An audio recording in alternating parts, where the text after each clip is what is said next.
Okay po mga kababayan, magandang araw po sa inyong lahat. Ito, pag-usapan po natin si Kitty Duterte, Veronica Kitty Duterte, at saka itong si Hanelet, mga kababayan. Dahil ito pong si Kitty at saka si Hanelet ay nakarating na po ito ng Netherlands, mga kababayan, no? At agad po sila dumiretso dun sa ICC. Yun nga lang, dahil marami sila pumasok, ang ginawa po ng, hindi natin alam kung sino yung nagsasalita doon sa loob ng ICC, no? Baka security guard. Sabi nung doon sa loob ng ICC, get out all.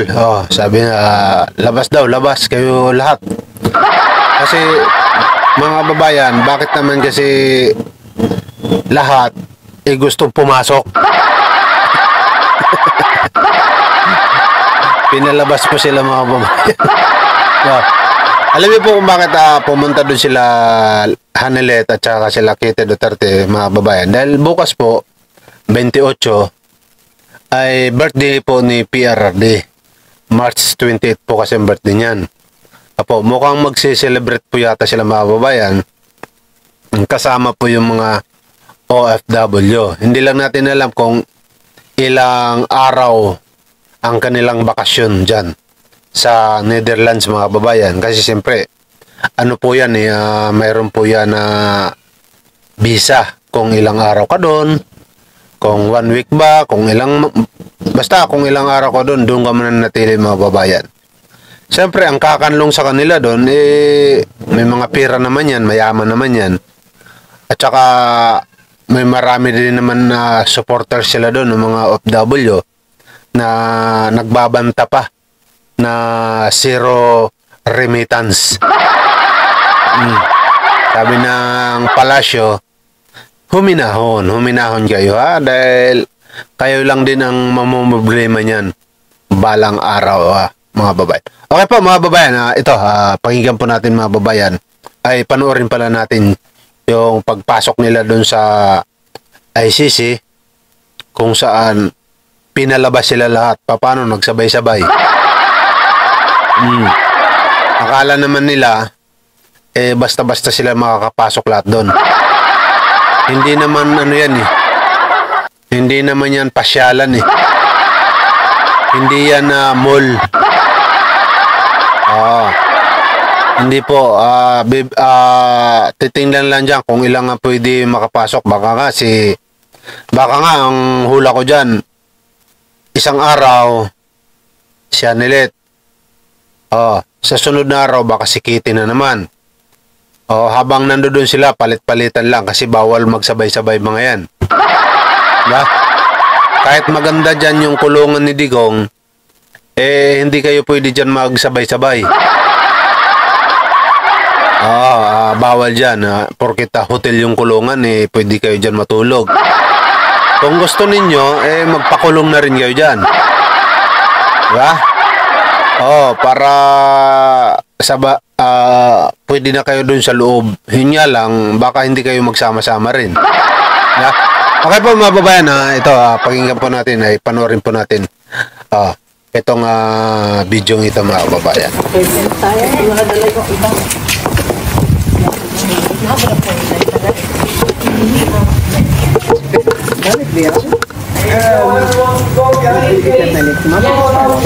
Heb je wel het licht vast? Rijbewijs of wat dan ook? Ja, oké, zo. Ja, want ik heb alleen... Pwede rin mag-test kasi marami namin kausap ang Madina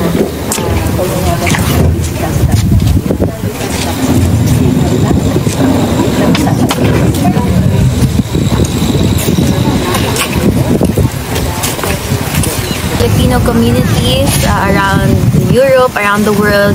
Maraming salamat sa suporta from me and my family. Maraming salamat po. We are grateful for you and sana po hindi kayo tumigil hanggang makauwi si former President Rodrigo Duterte. Katong joke ni PRD nga dili daw ka mo anhi diri Oo. hangtod nga dili ka may mga Ay, abogado. sus, overacting lang na siya. Kabalo man siya na mo bisita dito ko. Hindi man po tumusugot nga dito ko mga bisita. Okay na. Pwede may regalo ka para sa ama. Naki-wish kay Barbie para sa birthday niya. Good health and unta mukaon na gyud siya sa ilang pagkaon dira sa sulod di na maginahigulon. Katulang gyud. Thank you, ma'am. Thank you. Hangtod ka na sa mo diri, ma'am. Wala pa eh.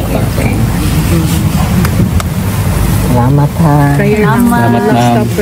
Naalang tanan diri mo suporta sa inyo. Gamhanan ato ang kuan. Kita mo yun ay Ginoo sila wa. Yes, ano po yung sabi sa inyo doon nang nag-ask kayo ng permission? Everywhere, so Beverly. May binigay na po bang time kung makakapasok kayo? Meron po bang silang sinabi? It's good at least they brought this out.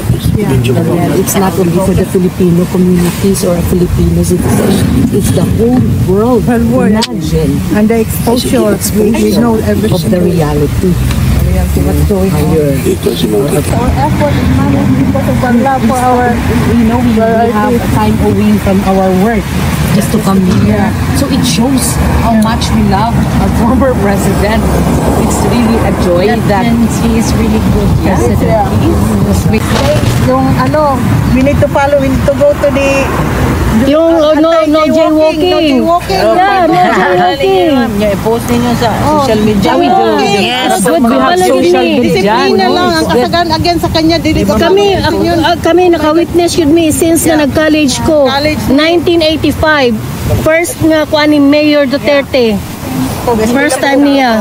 Wala kog San Pedro Bilib ni tanan sa kuan. Sa pagkamaayo sa iyahang kuan kasing-kasing. Tinood yun. Gusto lang niya discipline. Hi Lord. We're happy na. God's willing good. Yeah, we are here. Support you until next Friday. We will still. Imagine we travel different places, different country, just to come here to support the former president. You're very good, You're very humble family. You can tell. You can tell.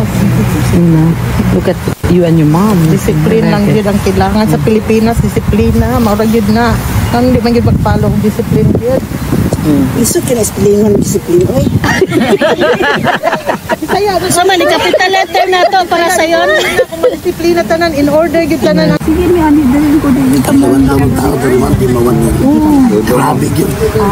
Romania, Czech Republic, Italy, ang palo tanan yun.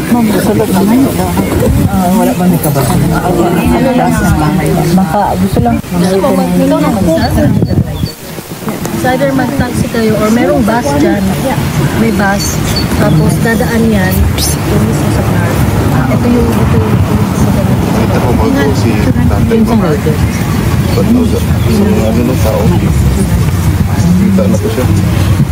So, dito kayo. Dito tayo. So, yung hotel nyo.